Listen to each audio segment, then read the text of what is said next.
Before clickbait, there was Graka and the gossip that shook an entire tribe. In a damp, smoky cave deep within the Crack-Tooth Valley, where the air smelled of burnt mammoth fat and unwashed loincloths, something dangerous was about to be born. Not a saber-toothed cat, not a new weapon, not even the first pancake. No. This was something far more powerful and insidious, the world's first fake news. It started with a woman named Graka. Graka was not a hunter, not a gatherer, and definitely not a fire starter. Last time she tried, she accidentally burned her own hair and blamed it on angry spirits. But what Graka did have was ears, and more importantly, a mouth that never rested. She knew who shared their berries, who hoarded flint under their bed fur, and who secretly danced alone by the river during full moons.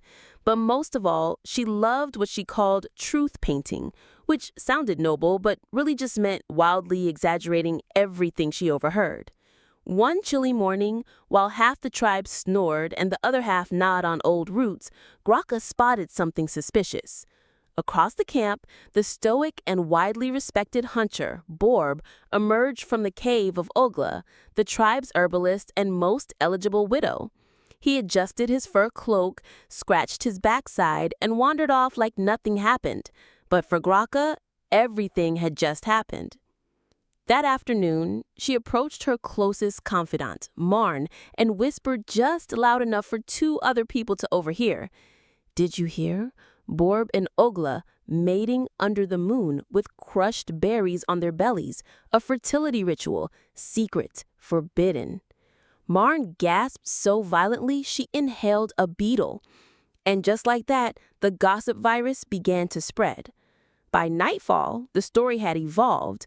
Borb had not only performed a forbidden ritual with Ogla, but also stolen her herbs, hexed the mammoth traps, and danced naked atop the old volcano rock while howling at spirits.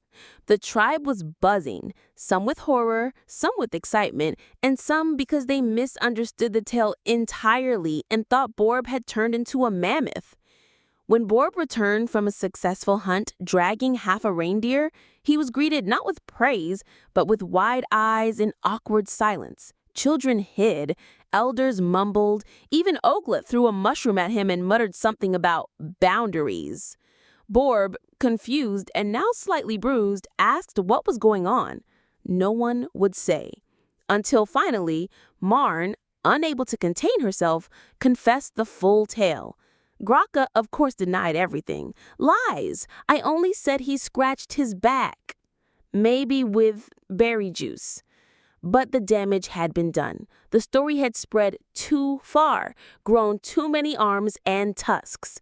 Even those who didn't believe it wanted to believe it, because it was delicious, because it was dramatic, because boring days of picking roots were so much better with scandal on the side.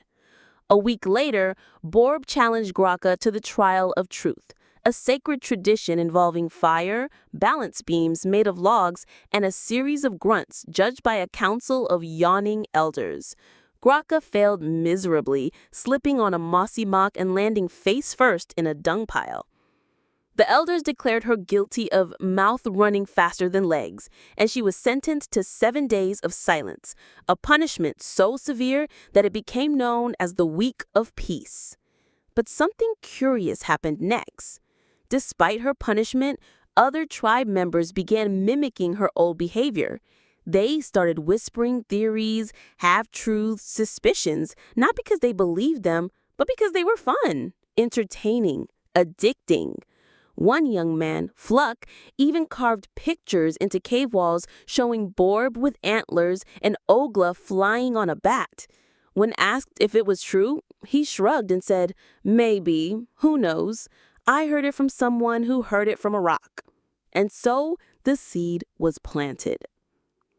Over time, fake stories became a tool, not just for amusement, but for influence. One tribe used them to scare off rivals by claiming their chief could turn into a bear. Another claimed the river was cursed, just to keep it to themselves.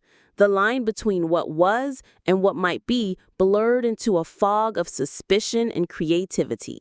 And Graka, She returned to speaking eventually, but with a newfound fame. She leaned into her role as the storyteller, subtly winking every time someone asked, "But is it true?" She just nodded knowingly. Thus, from one small observation and a splash of berry juice, the world's first fake news was born. Long before newspapers, social media, or conspiracy forums, there was Graka, the gossip queen of Cracktooth Valley. She didn't invent lies. She just made them sound so much more interesting.